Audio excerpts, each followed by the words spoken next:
Captain Paul from TSP, and let's just get right into it. Dave Chappelle's show at First Avenue Theater in Minneapolis, Minnesota has been moved, or aka canceled and moved to another theater because Dave Chappelle says mean things. So let's just get into it.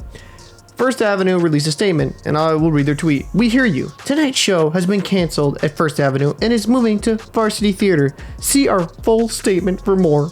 The Dave Chappelle show tonight at First Avenue has been canceled and is moving to the Varsity Theater. To staff, artists, and our community, we hear you, and we are sorry. We know we must hold ourselves to the highest standards, and we know we let you down. We are not just a black box with people in it. We understand that First Ave is not just a room, but meaningful beyond our walls. The First Avenue team and you have worked hard to make our venues the safest spaces, oh my fucking god, in the country, and we will continue with that mission. We believe in diverse voices and the freedom of artistic expression, but in honoring that, we lost sight of the impact this would have. We know there are some that will not agree with the decision. You are welcome to send feedback. If you are a ticket holder, look for an email with information on your tickets transferring to the show at Varsity Theater.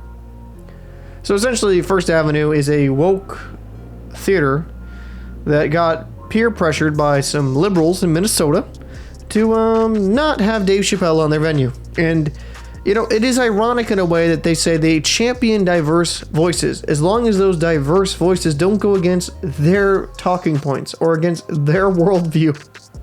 How is that diverse? How does that make any fucking sense? How can you be diverse that if someone is speaking from a different worldview, you don't allow him to...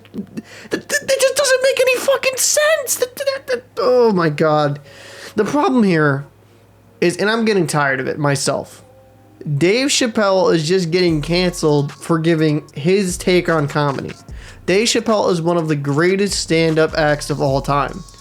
He's very raw, very raunchy, and I think it's kind of comedic in a way because he used to get crap from Republicans very early on in his stand-up career, and now he's getting it from like the liberal Democrats. I mean, Dave just can't catch a break, and I just like Dave.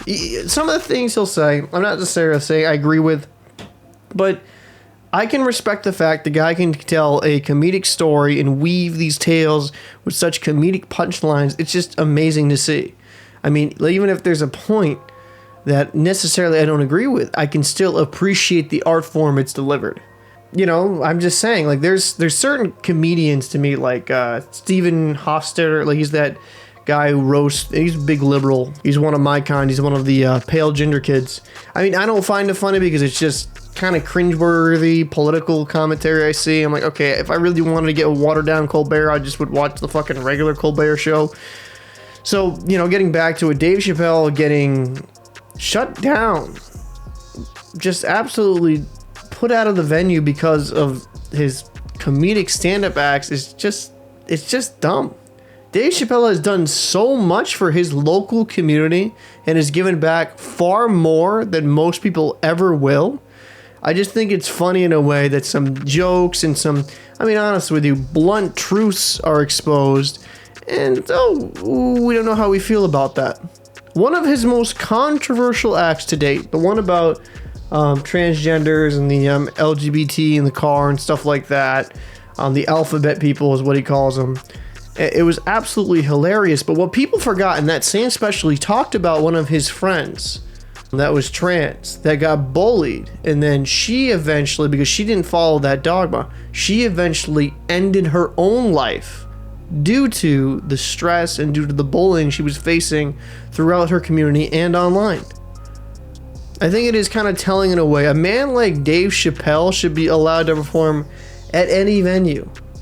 It's just, I don't know. It's a sad day to see when such a comedic genius, but also such a great storyteller, is being shut out just because he's saying a couple mean things in a joking manner. I'd be interested to know your thoughts down below in the comment section. I'm Captain Paul. I'm done talking my shit, and I'll see you in the next episode.